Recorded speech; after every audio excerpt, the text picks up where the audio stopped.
Hello students, welcome back to my channel, that is Chemistry with Priya.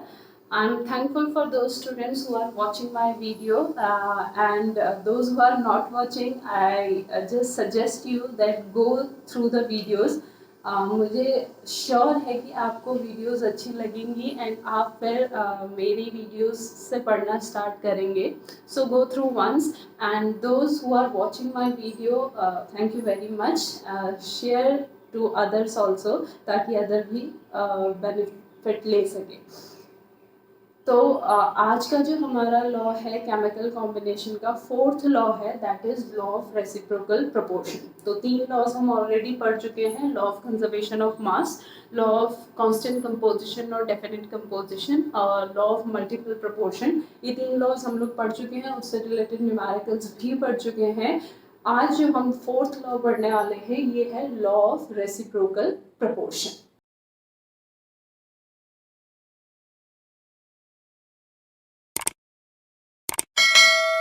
Okay, so first of all ये जो law हमें दिया था, ठीक है, ये जो लॉ हमें दिया था वो दिया था रिचर इन 1792. 1792 में जो हमारे रिचर साइंटिस्ट थे उन्होंने हमें लॉ ऑफ रेसिप्रोकल प्रोपोर्शन के बारे में बताया था. ठीक है. Now what is the statement of this law? इस लॉ का स्टेटमेंट क्या है? इस लॉ का स्टेटमेंट है the ratio of the masses of two elements A and B which combines with a fixed mass of the third element C is either same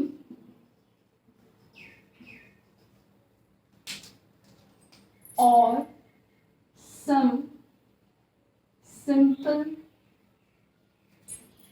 multiple of the ratio of the masses in which A and B combines directly with each other.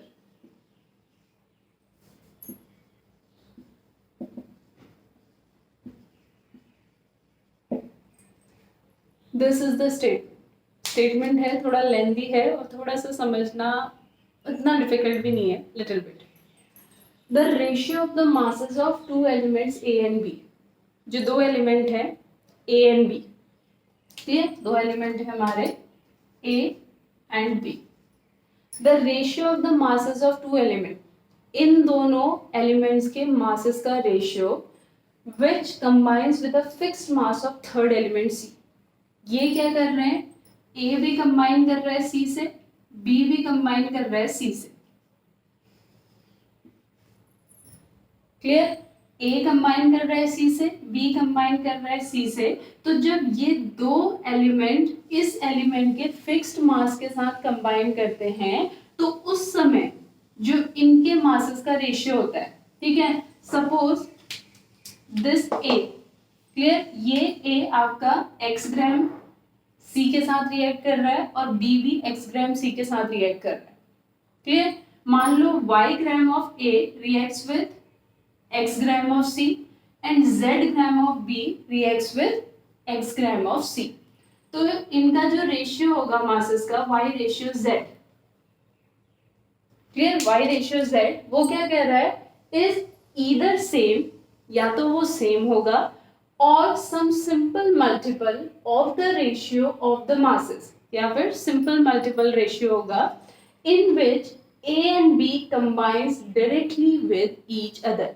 तो जब ये दोनों आपस में react करेंगे, जब ये दोनों आपस में रिएक्ट करेंगे उस समय जो इनके मास का रेशियो होगा, ठीक है, मान लो P और Q है, जब ये आपस में रिएक्ट कर रहे हैं इनके मासेस का रेशियो P और Q है, P रेशियो Q। तो Y रेशियो Z कब है, जब ये फिक्स मास ऑफ C के साथ रिएक्ट कर रहे हैं, और P और Q कब है, जब ये आपस में रिएक्ट कर रहे हैं।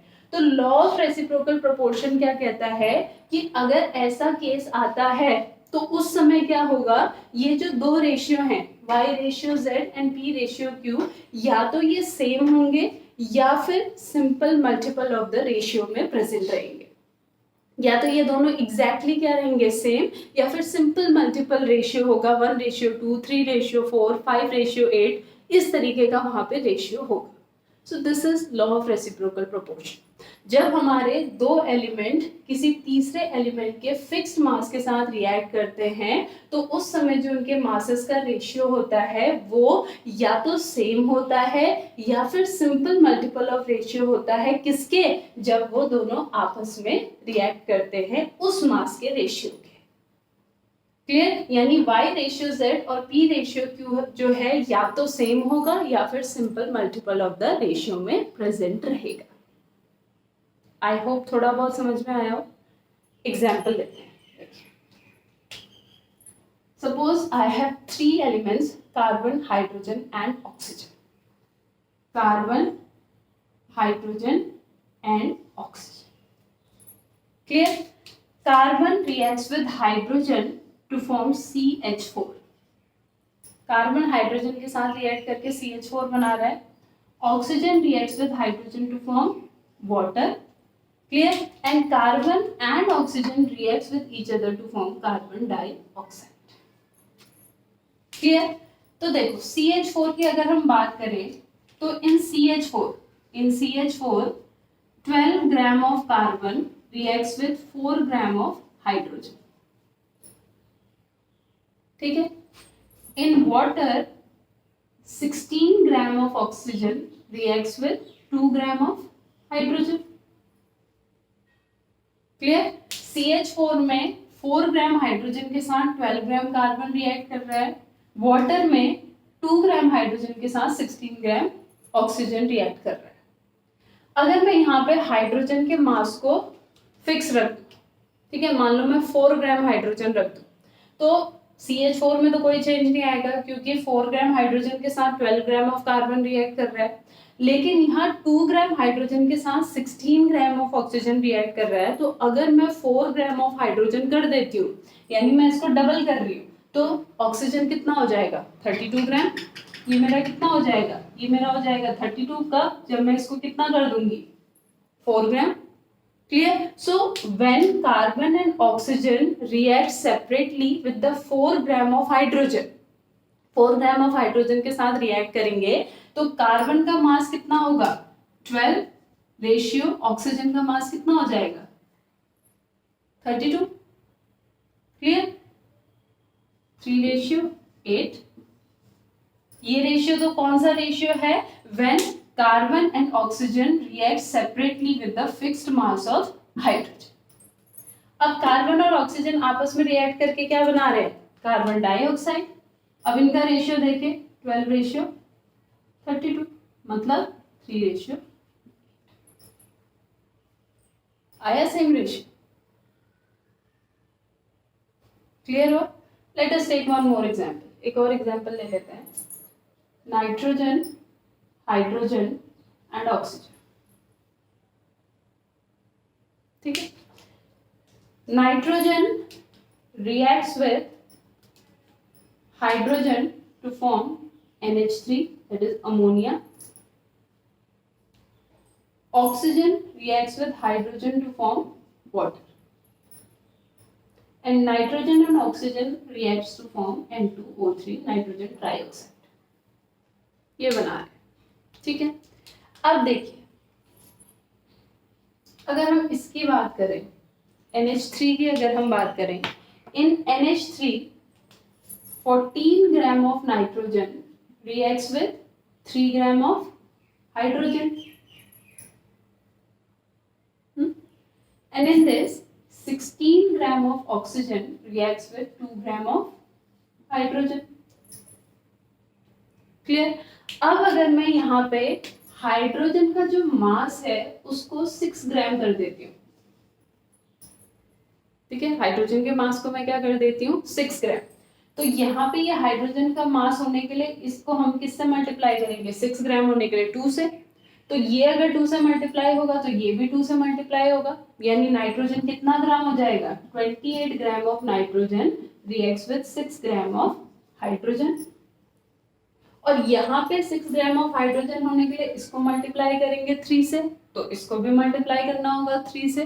तो ये कितना हो जाएगा हमारा 48 gram of oxygen reacts with 6 gram of hydrogen.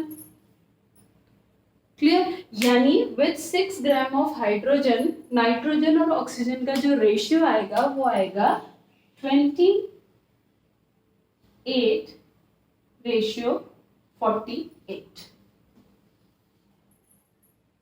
28 ratio 48। Clear, ठीक है। अब जब ये नाइट्रोजन और ऑक्सीजन आपस में रिएक्ट करके N2O3 बना रहे हैं, अब इनका रेशियो क्या आ रहा है, देखिए नाइट्रोजन कितना 28, ऑक्सीजन कितना 48।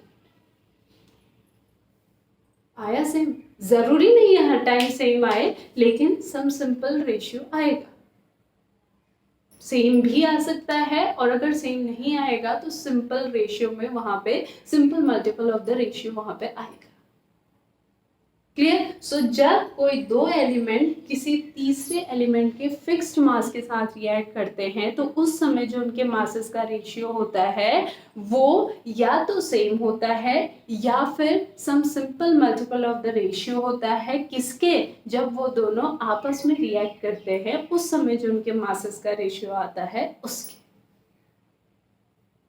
Clear, this thing is clear. So मैंने कोशिश की है कि आपको एग्जाम्पल से, स्टेटमेंट से काफ़ी इसको समझ में आ जाए आपको। अगर इसके बाद भी कोई डाउट है then please let me know. Clear, और डाउट नहीं है तो note down this, then we will move to the numerical portion. So here is our question, PCl3 phosphorus trichloride, PCl3 contains 22.57% of phosphorus। यानी given क्या क्या है हमें, एक कंपाउंड तो है PCl3, ठीक है, दिस कंटेन 22.57% ऑफ फॉस्फोरस। इसमें जो फॉस्फोरस है वो 22.57% है। तो अगर मैं इसको 100 ग्राम मान लूँ तो ये हो जाएगा 27.57 ग्राम। तो बचा हुआ क्या होगा, क्लोरीन।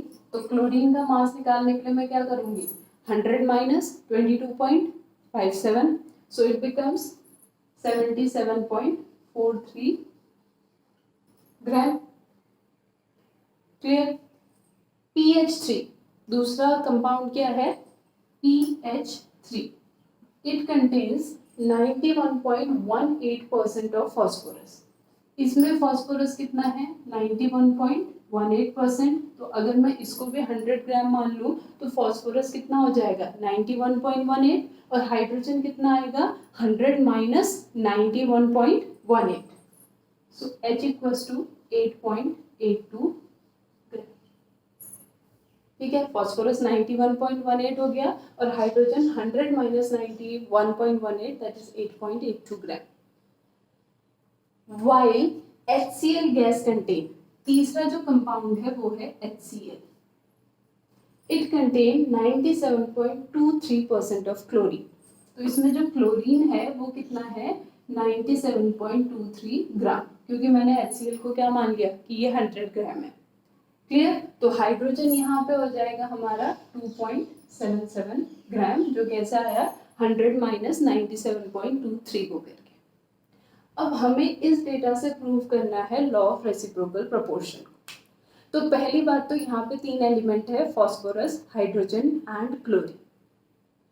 ठीक है, अब हाइड्रोजन और क्लोरीन जो है वो जब फॉस्फोरस के साथ रिएक्ट कर रहे हैं, जब वो फॉस्फोरस के साथ सेपरेटली रिएक्ट कर रहे हैं तो यहाँ पे वो बना रहा है PH3, यहाँ पे वो बना रहा है PCl3, और आपस में जो वो बना रहा है वो बना रहा है HCl।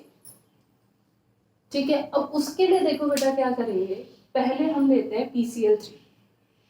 ठीक है, PCl3 में हम क्या कहेंगे कि PCl3 हम ले रहे हैं, PCl3 में हम क्या कहेंगे that 22.1 57 gram of phosphorus reacts with 77.43 gram of chlorine. ये क्वेश्चन से हमें पता चला है। तो 1 ग्राम ऑफ फॉस्फोरस कितने के साथ रिएक्ट करेगा ये निकालने के लिए क्या करना होगा, 77.43 डिवाइडेड बाय 22.57। जब हम इसको इससे डिवाइड करेंगे तो हमें पता चल जाएगा कि 1 ग्राम फॉस्फोरस के साथ कितने क्लोरीन ने यहाँ पे रिएक्शन की। क्लियर। और जब आप इसे सॉल्व करोगे ये आता है हमारा नियरली 3.431 ग्राम ऑफ Cl, यानी with 1 gram of phosphorus in PCl3 में फॉस्फोरस के 1 ग्राम के साथ क्लोरीन का 3.431 ग्राम ऑफ Cl रिएक्ट कर रहा है। ठीक है, अब आते हैं हम किसमें, PH3 में। अब PH3 में हमें पता है that 91.18 gram of phosphorus reacts with 8.82 gram of hydrogen। तो 1 ग्राम ऑफ फॉस्फोरस के साथ कितना हाइड्रोजन रिएक्ट करेगा, ये कैसे निकलेगा, 8.82 डिवाइडेड बाय 91.18। जब इसको हम डिवाइड करेंगे तो हमारा क्या निकल जाएगा, उतना ग्राम ऑफ हाइड्रोजन जो किसके साथ रिएक्ट कर रहा है, 1 ग्राम ऑफ फॉस्फोरस के साथ रिएक्ट कर रहा है। और जब आप इसे सॉल्व करोगे ये आएगा 0.096 ग्राम ऑफ हाइड्रोजन। तो हमने क्या किया, जो फॉस्फोरस था उसके मास को फिक्स कर दिया कि 1 ग्राम फॉस्फोरस के साथ कितना हाइड्रोजन और कितना क्लोरीन रिएक्ट कर रहा है। तो कितना हाइड्रोजन और कितना क्लोरीन रिएक्ट कर रहा है, हाइड्रोजन और क्लोरीन का जो रेशियो है, ठीक है, जो मासेस का रेशियो वो देखेंगे तो वो है 0.096 रेशियो 3.431। ये रेशियो है हमारा हाइड्रोजन और क्लोरीन के मासेस का जब वो 1 ग्राम फॉस्फोरस के साथ रिएक्ट करते हैं। अब आते हैं हम यहाँ HCl पे। ठीक है, तो HCl में जो हाइड्रोजन और क्लोरीन का रेशियो है वो क्या है, 2.77 रेशियो 97.23। वो तो हमें क्वेश्चन में दिया है ना, ये रेशियो हमने निकाला, ये रेशियो हमें क्वेश्चन में दिया था। अब देखिए जब आप इसको डिवाइड करेंगे यानी 0.096 और 3.431 को डिवाइड करेंगे। अब आप कहेंगे मैम ये दोनों तो कहीं से सेम नहीं है, मैंने कैसे कंपेयर करेंगे। तो अगर आप इन दोनों को डिवाइड करेंगे तो मतलब 0.096 डिवाइडेड बाय 3.431, अगर आप इसको डिवाइड करेंगे तो आंसर आएगा 0.028। क्लियर। और जब आप 2.77 डिवाइडेड बाय 97.23 करेंगे तो भी आंसर आएगा 0.028। मतलब ये दोनों रेशियो क्या है, सेम है। इसका मतलब क्या है कि हाइड्रोजन और क्लोरीन जब फॉस्फोरस के फिक्स्ड मास के साथ रिएक्ट कर रहा था उस समय जो उनके मासेस का रेशियो था वो किसके इक्वल आया, जब वो दोनों आपस में रिएक्ट कर रहे थे उसके इक्वल आया। क्लियर। तो ये जो डेटा है ये लॉ ऑफ रेसिप्रोकल प्रोपोर्शन को क्या करता है, प्रूफ करता है कि यस जब दो एलिमेंट किसी तीसरे एलिमेंट के फिक्स्ड मास के साथ रिएक्ट करते हैं तो उनके मासेस का जो रेशियो आता है वो या तो सेम आता है या फिर सम सिंपल प्रोपोर्शन में आता है, किसके, जब वो आपस में रिएक्ट करता है उसके मासेस के रेशियो के। Clear. So in this way we can prove the law of reciprocal proportion. I hope ये क्वेश्चन आपको समझ में आया हो। इसके बाद एक और क्वेश्चन मैं आपको दूंगी, वो आपके प्रैक्टिस के लिए होगा। अगर आप उसे करेंगे तो उससे आपका ही बेनिफिट होगा और अगर आप नहीं करेंगे उससे आपका ही लॉस होगा, मुझे उससे लॉस नहीं होगा। सो उसको कीजिए ताकि आपका बेनिफिट हो। Clear. So here is your question from the law of reciprocal proportion. Try to solve this question, and if you'll able to solve this then tell me the answer in the comment portion. So that's all for today. Law of reciprocal proportion में इतना ही था। इससे जो related numerical मैंने आपको solve करने को दिया है वो न्यूमेरिकल सॉल्व कीजिए and answer me in the comment section. That's all for today. Thank you so much.